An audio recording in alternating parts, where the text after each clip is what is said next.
मजलिस आरान इस्लाम ने सबसे पहले मुत्तहिदा हिंदुस्तान के अंदर तहरीक मदह सहाबा लखनऊ में चलाई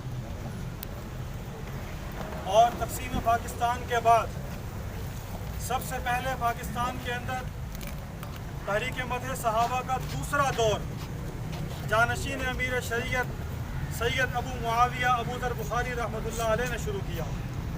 1961 में इसी मुल्तान की सरजमीन पर पहला यौम मुआविया मनाया गया।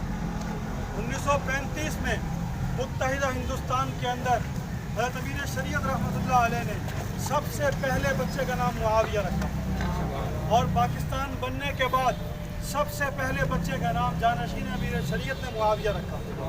उनसे कहा गया कि आप अपने बच्चों के नाम और रख दें, तो मैं ये मेरी तहरीक है, ये अपने घर से शुरू करूँगा तो ये तहरीक कामयाब होगी। और उनसे कहा गया कि आपने क्या नाम शुरू कर दिया, इससे तो फसाद पैदा होगा। फरमाया फसाद हो या अमन हो, ये नाम तो लेना। सियासत मुआविया खिलाफत मुआविया तदब्बुर मुआविया बहरुबर पे छा गया, बहरुबर पे छा गया। नारे सफ्तरी हक अमीर मुआविया, नारे सफ्तरी हक अमीर मुआविया।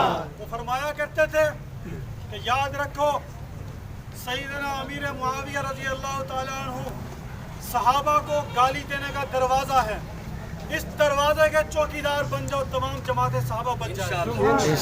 हम अहद करते हैं आज हम इस दरवाजे के चौकीदार बनने के, जबकि पहले भी चौकीदार हैं। जो सबक जहां हमें वो खड़ा कर गए हम आज वहीं खड़े हैं और ज़िंदगी भर इसी मिशन पर और इसी मकाम पे खड़े रहना पसंद करेंगे अपने लिए और अपनी आखिरत भी इन्हीं के साथ चाहेंगे। अल्लाह तबारक व तआला हमारी इस हाज़िरी को कबूल फरमाए।